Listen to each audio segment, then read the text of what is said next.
Good to see everyone again. We start with a few comments marking the 500th day of the war in Ukraine. For 500 days, the Ukrainian people have endured the Russian government's relentless attacks against homes, schools, hospitals, playgrounds, nuclear facilities, shopping malls, restaurants, and other infrastructure.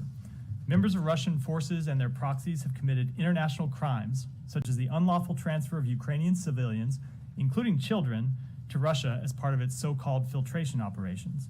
The Kremlin has repeatedly ordered attacks on Ukraine's energy grid, seized its nuclear energy facilities, and engaged irresponsibly in nuclear saber rattling.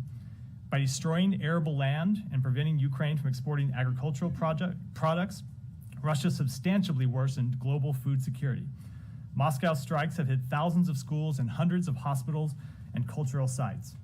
Members of Russia's forces and other Russian officials have committed crimes against humanity in Ukraine. For 500 days, Ukrainians have bravely defended themselves, their families, their communities, their land, and their proud national identity.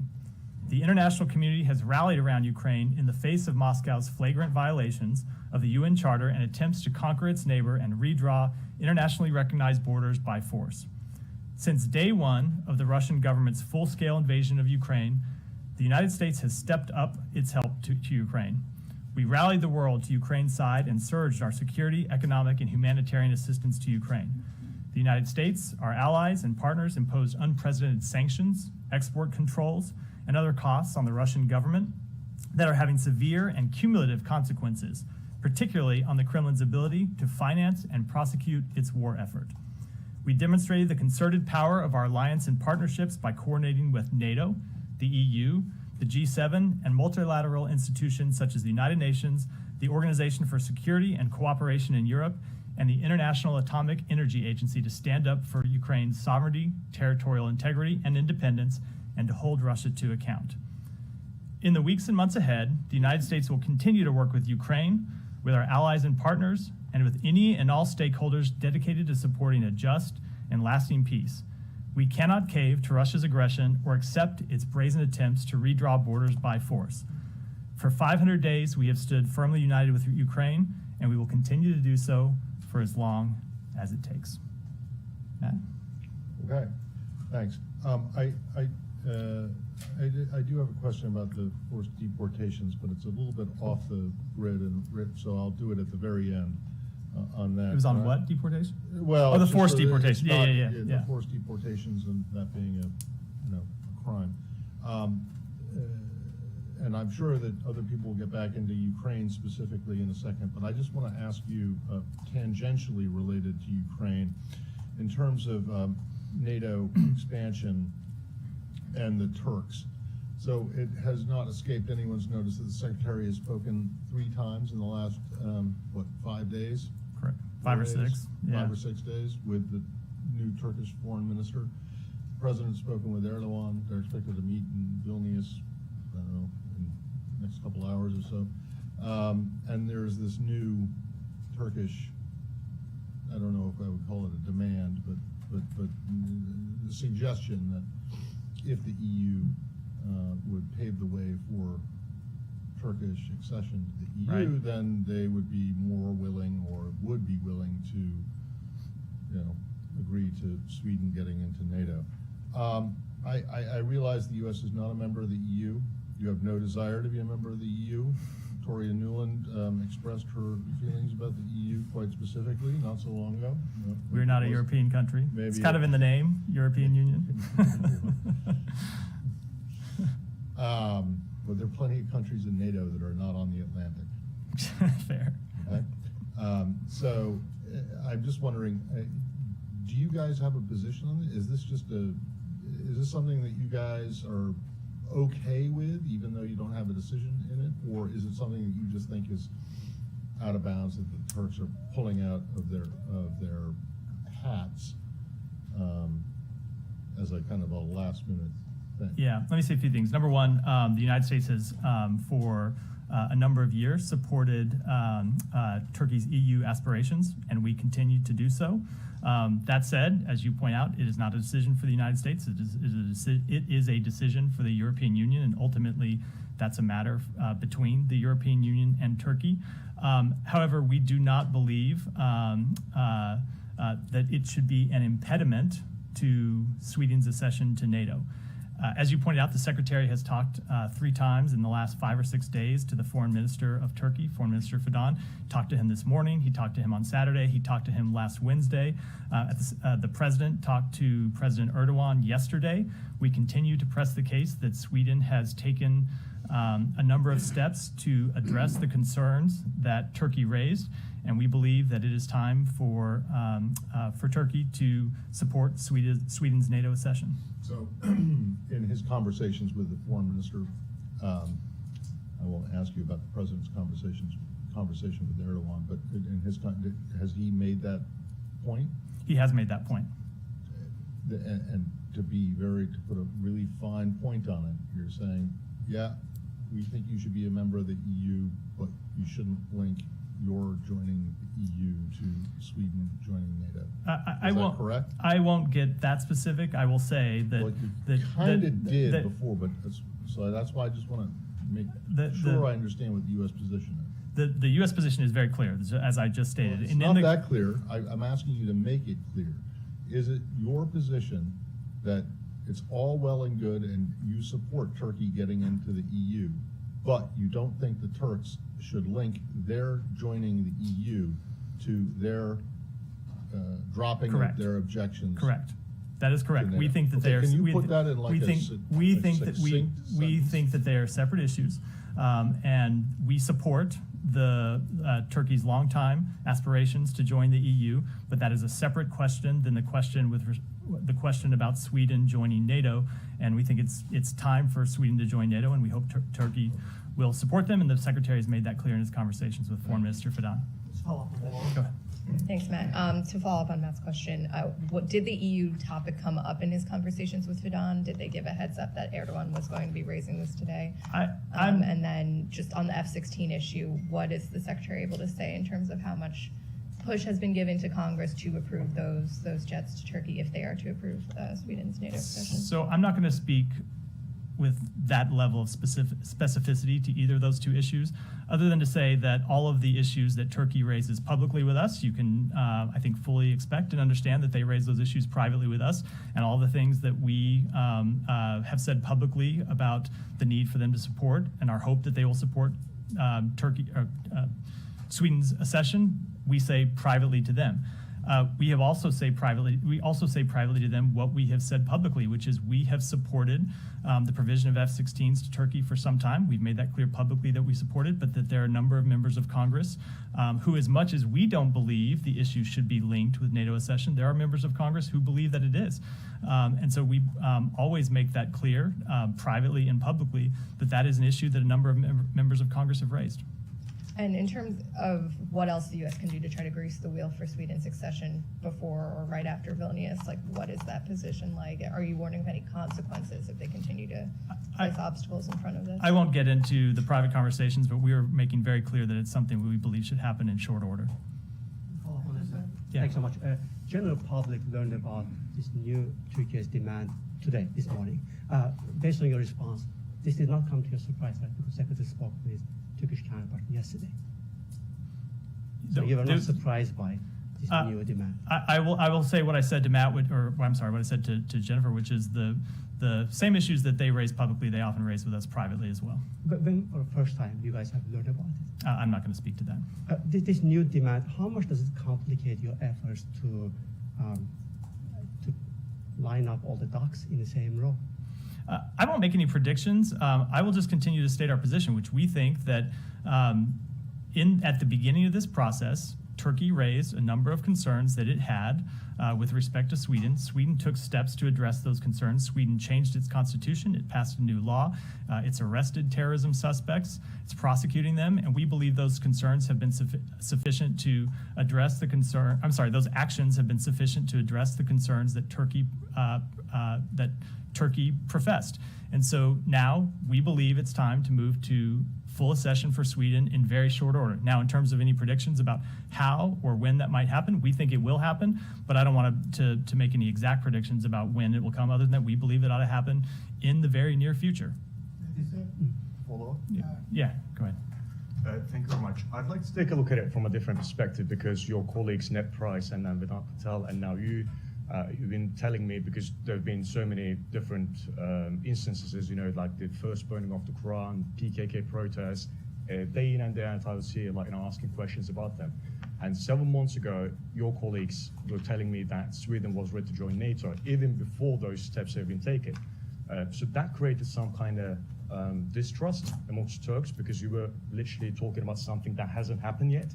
And now you're telling us again that they're ready to join NATO. So I think, would you not say that that created a bit of a distrust towards the US statements? Because you were saying that Sweden was ready to join NATO in January, and you're still saying that, but between the 2 months, January and July, a lot has happened. Sure. What I will say to that is yes, you're right. We have believed for a number of months that Sweden was ready to join NATO. But part of the consultative process of joining NATO is it has to be a unanimous decision by all 31 members of the alliance. And as part of that consultative process, it is appropriate for countries to raise issues that they have and ask for applicants who want to join NATO to take issues to correct them. We think it was appropriate that Turkey raised those questions. We think it was appropriate that Turkey pressed Sweden to take action. So far from not listening to concerns expressed by Turkey, we have welcomed their expressing those concerns, and we have welcomed. Let me just finish. We have welcomed Sweden's taking steps to address them. So I would say we think that it was appropriate for Turkey to raise those concerns. We believe that Sweden has addressed them, and as I said, we think it's time to move to full membership. One more, please. Yeah. So regarding the EU demand, quote unquote, from the Turkish president today, it kind of turned into things being linked up to each other, right? And it all started with the F-16 fighter jet sale process, because there was, if you can call it blackmail, from certain Congress members that we're not going to approve the F-16 fighter jet sale unless this and this and that happens. And they also said that even if Sweden's NATO application process is completed, we've got other demands. So isn't it just fair then that seeing that treatment from certain Congress members, and also President of the United States said that Erdogan told me, let's work on something on the F-16s, but I told him, let's get Sweden done. So that was literally a deviation from the State Department talking points. So isn't it just fair now Ankara is making some demands? I'm not going to speak to what's fair or what's not fair. I'm not going to speak to what certain members of Congress have said. How would you react then, the president deviating from that talking point? The president has not deviated from any talking points. The president sets the policy for the United States, of course. I will say, as I have said, as the president has said, as the Secretary of State has said, we support the provision of F-16s to Turkey. We have made that clear for some time. We also believe that it is time for Sweden's accession to NATO to be approved. We will continue to have conversations with senior level Turkish officials. I'm sure that the Secretary of State would be ready to have another conversation with the foreign minister at the appropriate time, because this is a high priority for us, and we believe it's time to get it done. Yeah. Let me just stay on if anyone else has any on this topic before I move on this. No. All right. All right. On Ukraine. Yeah, we'll go to Ukraine. We'll come back to you. Yeah, I wanted to go back to the decision to send cluster munitions to Ukraine. I'm interested in what responses the administration has heard from allies and from other countries, noting that the Prime Minister of Cambodia, for example, who, a country that's dealt with a lot of unexploded ordnance from American bombing, Hun Sen came out and basically appealed for the Ukrainians not to use these weapons, saying, Ukrainians will suffer in the long term. I know several other countries have raised these concerns, and specifically under the convention that the US is not a signatory to, but a lot of countries are a signatory to, on cluster munitions, does require them to make efforts to discourage other countries from not using them. So I'm wondering if you could sort of talk us through what diplomatic outreach you've heard from other countries, specifically, have there been notifications from other countries that are signatories to the convention, either before or after the decision was made public, asking the U.S. not to go ahead with this? What I'll say is that we consulted closely with our allies and partners on this decision. I'm not going to detail all of those conversations, but we don't believe, based on those conversations, we don't believe that the decision will impact support for Ukraine from around the globe. And I just want to reiterate something that the National Security Advisor spoke to when he was at the White House podium on Friday, which is that this was a very difficult decision for the administration. It was a difficult decision for people in this department. It was a difficult decision, I know, for the president, based on what the National Security Advisor said. And it was a decision that we made based on a number of circumstances. Number one, the fact that Ukraine is in the middle of a counteroffensive that requires an enormous amount of artillery. And that they are at a point where they are running low on the type of artillery artillery rounds that they need. And we needed to bridge the period from when they will run low on those stocks to when we can provide them with new stocks based on the manufacturing that we've turned on both here and abroad in the past number of months. And so we were faced with the decision of either allowing Ukraine to run low or potentially run out of ammunition, and seeing the Russians, which have used cluster bombs with much higher dud rates than the ones that we're providing them to the Ukrainians, 40% or so versus 2.5% the ones that we're providing, have seen them use them against not just military targets, but against civilian targets. We ran the risk of allowing them, leaving the Ukrainians without the ability to defend themselves against those munitions versus providing them these munitions with some very serious assurances that we got from the Ukrainians. Number one, most importantly, that they would use these only against military targets, that they wouldn't use them against civilian populations, which of course makes sense because the civilian population we're talking about are Ukrainians.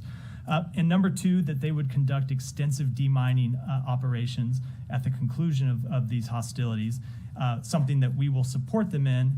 And I think notably something that they were already going to have to do anyway, because as I noted, Russia has been using cluster bombs since the outset of this war, cluster bombs with a high dud rate. So the Ukrainians are at some point going to have to conduct these demining operations already. So when you weigh the kind of both sides of the ledger of this, that it did make sense to us, still a difficult decision, but it did make sense to us to provide these weapons. It's something we've consulted with allies and partners, and we understand that different countries will come to different conclusions. Can you confirm that some countries have made those specific notifications, say, under the convention, we're discouraging you from doing this? I will say that we've had I don't want to confirm that specifically because I'm not aware of the details of any specific notifications, but I will say we've had a number of conversations with countries, and there are countries that have made their position known publicly. But as I said, we do not believe this is an issue that is going to crack the unity that we've had with our allies and partners. Okay. Yeah. Okay. Yeah. Thank you, sir. My question is 500 days of war. Would you call this is the longest war, and also would you call this a defeat for Russia, a superpower, and after they exit from Afghanistan? And now also one question, almost 200 member nations, United Nations, what are they doing, or what should be, you think, their role in this 500 days of war? And finally, when Prime Minister Narendra Modi was here at the White House, Ukraine issue came up, and he has spoken many times that the war should stop. Do you think Narendra Modi or India can still break the ice and play in this role to stop the war? A few things. So I will say, with respect to your first question, we believe the war has been a strategic failure for Ukraine. The Secretary spoke to this in a speech he gave in Helsinki last month, I believe it was. What's that? So, I'm sorry, a strategic failure for Ukraine. Thank you for the correction. Which is, I need more than one correction today. This is the first time at the podium for a week. I'm apparently a little rusty. I never expected anyone to consider, I never expected you guys to see the high ground. I'm a little rusty, I guess. Or Strategic failure. Asked about it, A strategic failure for Russia, which has seen an enormous loss of both military personnel, but military equipment that's seen its standing in the world affected, that's seen its economy crippled by the sanctions and export controls we've imposed. I will say, with respect to what other countries of the world can do, we welcome the international support that Ukraine has received since the beginning of this conflict. And to your last question, I would say we welcome a role that India or any other country could play in helping achieve a just and lasting peace that recognizes Ukraine's territorial integrity and recognizes Ukraine's sovereignty. Thank you, sir. Let me stay on Ukraine before we move in. Ukraine. Yeah. Since you're rusty, I want to spice things up a little bit. Ask about track to so-called diplomacy that made headlines last week and understandably angered Ukrainians. Yeah, how much did the second? No, I know you guys covered it last week, but the second is shared same stage with Richard Haas 2 weeks ago. Can you tell us how much the secretary know about these efforts? When did he know it? And did he request any debrief after or any time after? Let me say a few things about this. Number one, we're not going to speak for any private citizens that are not part of the administration. With respect to these conversations that we understand former officials held, they were conversations they were having on their own behalf, not on behalf of the administration or of anyone in government. Our focus continues to be on helping Ukraine succeed in the battlefield. And I just want to reiterate that there's one thing we have said previously that is really our North Star when it comes to any potential negotiations, and that is nothing about Ukraine without Ukraine. So it is fine for private citizens to have conversations, but they are not in any way speaking on behalf of the administration. But when those private citizens are former officials from previous administrations, isn't that a breach of the Logan Act? No, we don't believe it is. Okay, All right. draw that line. They're not conducting foreign policy on behalf of the United States. Yeah, Janet, go ahead. Thank you. Thank you, Matt. I have two questions, one in North Korea, one in China. You may have seen this report this morning. North Korean's sister Kim Yo-jong threatened to shoot down a United States reconnaissance aircraft in a statement this morning. How will the State Department react on this? I would just say that we would urge the DPRK to refrain from escalatory actions and again call on it to engage in serious and sustained diplomacy. We remain committed to diplomacy and reiterate our interest in dialogue with Pyongyang without preconditions. We've made that clear on a number of occasions, and unfortunately, they have refused to engage in a meaningful way. On China said it would not help resolve the North Korean issues as long as the United States was involved in the Taiwan issues. What is your view of Chinese intention of this? I will say this is an issue that came up in our conversations in Beijing when the Secretary traveled to Beijing to meet with Chinese government officials. And we continue to believe that China can play a role, if it chooses to, in helping convince the DPRK to take de-escalatory actions, and we will continue to urge them to do so. When you are at ARF meeting in this time, does the Secretary will raising this issue with that meeting, AIA? I wouldn't want to preview any specific meeting, but of course this is an issue that we often raise in our diplomatic engagements. All right, Saeed. Thank you, Matt.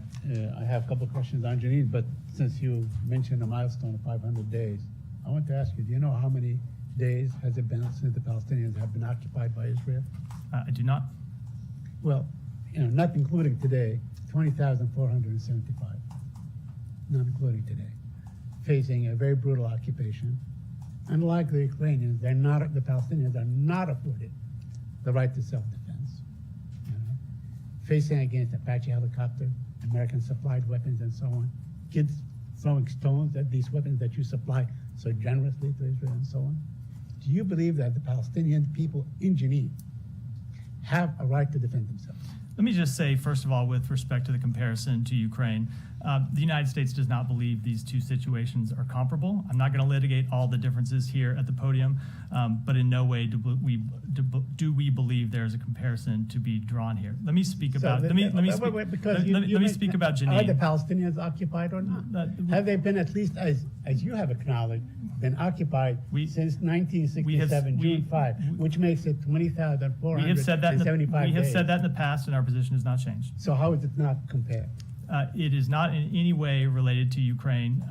Okay, I'm not relating to Ukraine. Do you believe that the Palestinians, it is high time that the Palestinians have become free of military occupation? We believe that there should be a two-state solution, as we have said for a long time. You and I have engaged in this conversation before. We have, it continues to be our policy. But you know what? I mean, last week, what you guys said, that we saw all this destruction and the killing, and refugee camp, people being displaced for the second and third, probably the fourth time in their life. And what do you say? You say Israel has a right to defend itself. Israel goes into a refugee camp. Israel does have the right. refugee camp. So do the Palestinians have a right to defend Israel themselves? does have a right to defend itself. We support Israel's. Let me finish. I've let you talk for a while. We support Israel's security and the right to defend its people against Hamas, Palestinian Islamic Jihad, and other terrorist groups. Right.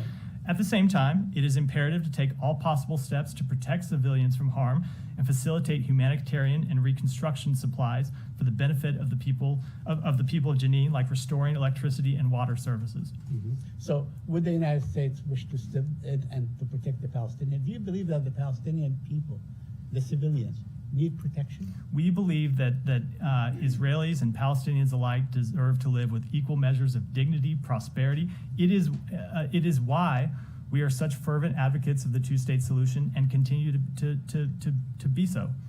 The Secretary General of the United Nations said that Israel used excessive force in Jenin. Do you agree with the Secretary General of the United Nations? I'm not going to speak to specifically to his comments, but I will say, as I said before, we support Israel's security and its right to defend itself against Hamas, Palestinian Islamic Jihad, and other terrorist groups.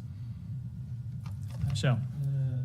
Israeli Minister of National Security, Marvin Fear, reacting to President Biden's statement yesterday, has said that Israel is an independent country and not another star on the U.S. flag. Do you have any comment on that? Well, that's a statement of fact. Israel is an independent country. At the same time, when we have concerns, we will continue to express them, just as countries express their concerns about actions the United States takes, and we view that as constructive and healthy. Thank you, Israel. I was going to call. Go ahead. Thanks, Matt. Today, Tumait Salehi, the Iranian rapper who was detained during the demonstrations in Iran, his sentence was announced 6 years and 3 months.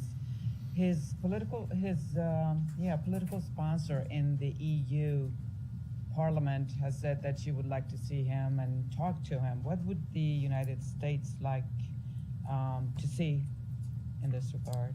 Let me just say that we've seen the disturbing news about the verdict for a 6-year sentence.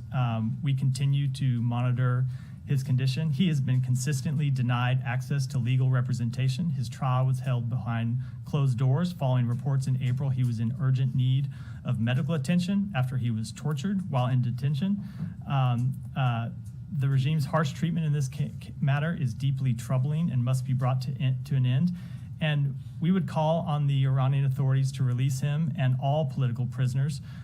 The world is watching, and we'll continue to coordinate with our allies and partners to hold Iranian authorities accountable for their human rights abuses. Okay, I have a question on Special Envoy Rob Malley. The House Foreign Affairs Committee expects an answer from the State Department by the end of the day tomorrow regarding his situation. Is the State Department going to comply with that? Are you anywhere close? I will say we take our oversight obligations extremely seriously. We obviously got the letter from the chairman. We've been reviewing it, and we will be engaging with his office on the matter. Israel question? Yeah, go ahead. I'll come back. The Iraqi coordination framework, which they donated the Iraqi government, they are calling for unfreeze the Iranian assets in Iraq, that Tehran could continue supply Baghdad with gas for electricity. How do you see this calling, and how do you gonna respond? Let me say a few things about it. Number one, since 2018, the State Department has provided a number of waivers in consultation with Congress that allow Iraq to import electricity from Iran. Any funds owed to Iran are paid into a restricted account that can then be used by Iran to purchase non-sanctioned goods such as food and medicine. The 19th such waiver was provided in March. We talked about it a bit from in this briefing room.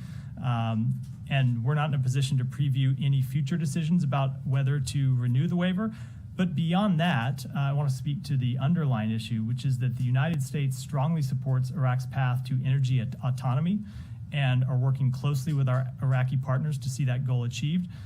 Just today, Iraq signed a $27 billion energy deal with Total Energies. We believe that was an important step towards this goal. And we enthusiastically welcome the development. It's something the Secretary was personally involved in advocating for. The deal with Total and projects like those laid out during the higher coordinating committee we had with Iraq in February will ultimately allow Iraq to reduce its methane emissions, improve public health for Iraqis, and utilize a natural resource that could be providing electricity to Iraq's people and its economy. The current Iraqi government is backed by some Iranian political groups in Iraq. Are they pushing you to unfreeze the Iranian assets in Iraq? I won't get into any private diplomatic conversations. But, Israel, go ahead. I have a question about how would your comment be to our audience concerns about foreign government intrusion in Israel to working to foment the riots and protests in Israel, to undermine the ongoing judicial reform? And there's also the issue about a lot of evangelical Christians are very supportive of Israel's right to their land. They oppose the two-state idea. What would you say to those issues? I will say that we disagree. We support the two-state solution. I think we've made that very clear with respect to judicial reform. As the administration has said on a number of occasions, both U.S. and Israeli democracy are built on strong institutions, checks and balances, and an independent judiciary. The president has said publicly and privately that fundamental reforms like this require a broad basis of support to be durable and sustained. On the issue about international issues regarding children, about sex trafficking. So what would your response to the international child sex trafficking problem? There's a Sound of Freedom movie out now that's describing that international sex trafficking problem. We obviously oppose international sex trafficking. The department has taken a number of steps to both shine a light on sex trafficking and hold people accountable. It's a high priority for this department and for the broader United States government. Thank you. Go ahead. Thanks. Just to follow up on Rob Malley, there was some more specific reporting the end of last week and over the weekend that he's under investigation by the FBI for his handling of classified documents. What is the State Department's latest position on why exactly he's on leave? I don't have any comment on those reports.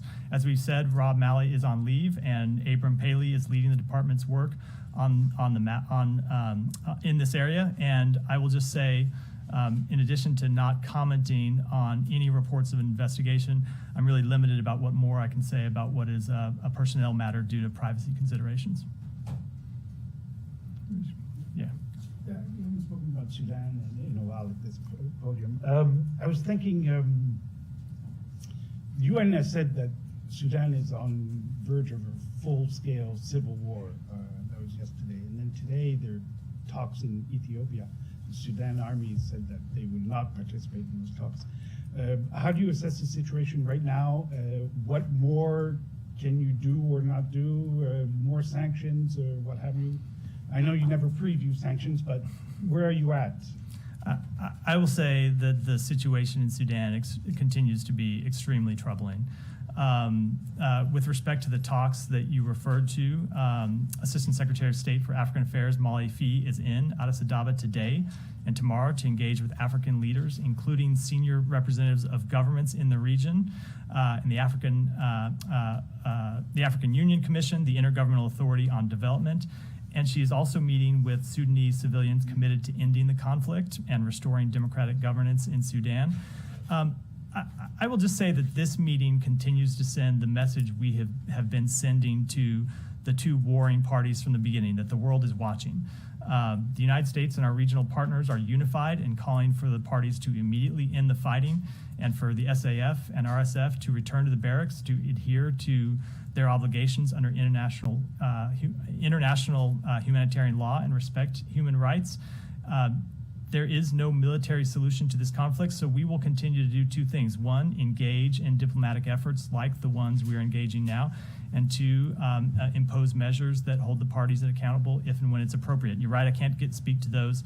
I can't preview any of those from here, but those are the two tools in our toolbox that we will continue to deploy. Yes, but you said the world is watching, so what actions can actually take the United States beyond the tools that you mentioned?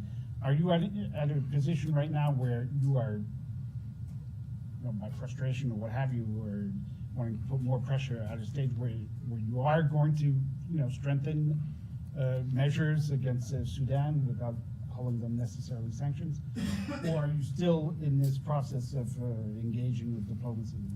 I will say that the two are not mutually exclusive. We do continue to consider what other measures might be appropriate that we could deploy while engaging in diplomacy in the region. And one thing we're not going to do is give up our engagement on this matter. It continues to be a high priority for us. Assistant Secretary Fee has been in the region a number of times to work on this matter. Of course, John Godfrey is still there. And it will continue to be a high priority. But I acknowledge it is a very difficult solution that doesn't, present easy solutions. It's a very difficult problem that doesn't present easy solutions.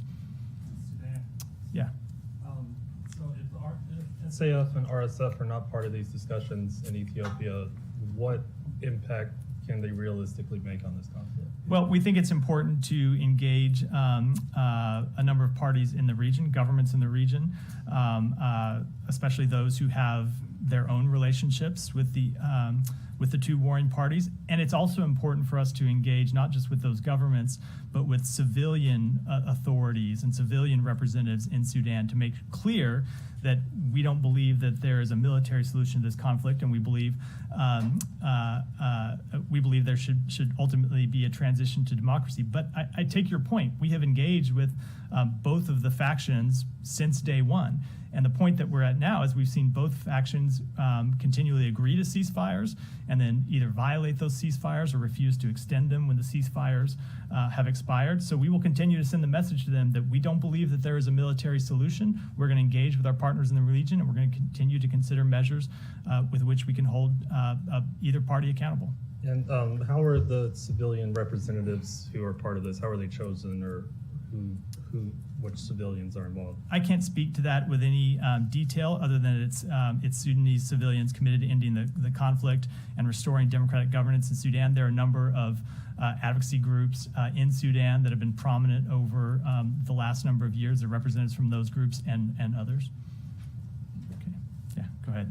On Belarus, have you seen any evidence that Russia has moved nuclear weapons? I don't have any new assessment on that, but let me check. Go ahead.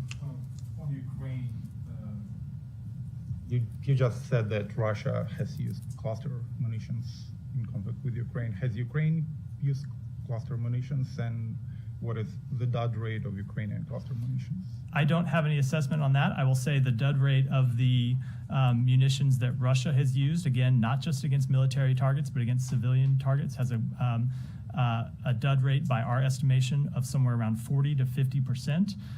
And the munitions that we've provided Ukraine, which they now will, of course, use, have a much, much, much lower dud rate, somewhere around 2.5%. And over the weekend, Anna Malyar, who is the Deputy Defense Minister of Ukraine, acknowledged that Kyiv was behind the terrorist attack on the Crimean Bridge in October when a truck full of explosives exploded. And do you believe there should be any sort of accountability here in this case? I don't. I have not seen those comments, and I'm reluctant to comment on them without having seen them in full and in their proper context. Okay. Oh, yeah. Thank you, Matthew. Go ahead. Thank you. I'll come to you next. Very quick, two questions on Bangladesh. The U.S. strong desire to see free, fair, and inclusive election has been termed by the Russia, China, and Iran as interference, as we have seen very harsh criticism last week from the Moscow and China, and obviously Iran. They documented a film by the state-owned TV network. So what is your comment? I did not see any statement from DPRK though. So what is your comment on that? I don't know why anyone would object to us calling for free and fair elections. I will note that the Prime Minister of Bangladesh has repeatedly stated her own commitment to free and fair elections. It's a desire that we share. As a friend and partner of Bangladesh for over 50 years, we do not support one political party over the other. We support a genuine democratic process. And as I said in response to another question earlier, we don't consider it interference in internal affairs when other countries raise our elections process with us. We welcome those discussions as an opportunity to strengthen our democracy, and we don't know why any other countries would object. Under Secretary Zia and the Assistant Secretary Liu are visiting the region and Bangladesh. Will they engage with the ruling authority and the main opposition party, BNP, to make an atmosphere for holding a free, fair, and inclusive election in Bangladesh, as people of Bangladesh are demanding an election under a neutral caretaker government? I'll say you're right. The Undersecretary will travel to Bangladesh from July 11th to the 14th. She will meet with senior government officials to discuss shared humanitarian concerns, including the Rohingya refugee crisis, labor issues, human rights, free and fair elections, and combating trafficking in persons. She will also engage with civil society leaders on freedom of expression and association, human and labor rights, inclusive of vulnerable groups, and governance and democracy. Go ahead. Thank you, Matt. My first question is for my little niece, Tuba Afridi, and she was requesting that she has an Afghan friend in her class whose little brother has been ill, and she has applied for the US visa for treatment, and the Pakistani embassy, the US embassy in Pakistan used to have a criteria for education and medical visas, a little urgency. So just wanted to bring that into your notice, if that issue can, be Thank you. revived where students and, Thank you. I'll look into it after the briefing. My second question is with regard to women education in Afghanistan. Last week I spoke to Suhail Shaheen, the Taliban Qatar media, the political affairs head in Qatar. And I had requested him about the girls, because we are being contacted by several Afghan families that girls' education, nobody's paying attention to it. And I'd urged him that the online education was one way, so at least these girls don't lag behind in their whole system of education. If something with regard to honor, because the US is still the largest donor there, if the State Department can look into, diverting, because the families they prefer eating one meal but having their kids get education. If that is another something, if you can request from this podium to them that, to look into it at least. Thank you. Let me just say that the Taliban's treatment of women and girls continues to be something we strongly object to, and we will continue to do so, and I'll look into that. Let me go back here first. President Biden and Jake Sullivan yesterday talked about the Israel-style security model that the U.S. is going to propose to Ukraine at Vilnius. Jake said it would involve security, cyber assistance, intelligence sharing, but is that basically how it works today? And would this model offer bilateral, actual guarantees to Ukraine? Can you speak in? It will not surprise you to hear me say that I do not want to get ahead of announcements that the president will be making in the next few days. These are matters that will be under discussion at the Vilnius summit. The National Security Advisor gave a little bit of detail that you referred to. I don't have any more detail, but I will just reiterate that, as we've said, I would expect a strong package of political and practical support to come out of this summit. What that looks like, I would say, just wait and we'll see it over the next couple of days. Can you say at least if this is a substitute to Ukraine's accession to NATO, or something that is interim? I will again. I'm going to let I will just say wait for the next couple of days, see what it looks like when it's announced in Vilnius, and we'll be happy to talk about it more in detail then. All right, I'll take a couple more. What's that? No, you've already had one. Let me go. Okay. Someone hasn't had one before I wrap up. Go ahead. Thanks. I have a question about the Zaporizhia nuclear plant. In regards to Ukrainian reports that Russia may be planning sabotage at the plant, The U.S. and the Secretary has promised catastrophic consequences if Russia were to use a tactical nuclear weapon in Ukraine.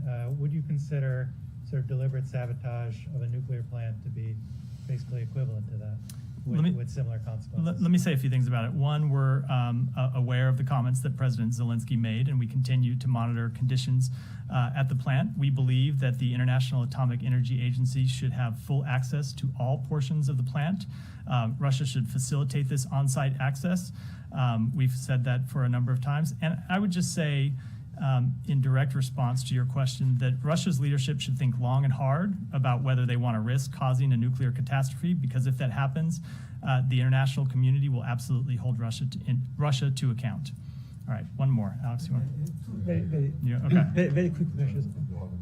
Yeah. What do you make up of Putin's meeting with Prigozhin, and what will we be watching for in terms of how it impacts the war and the situation in Russia and Putin's leadership?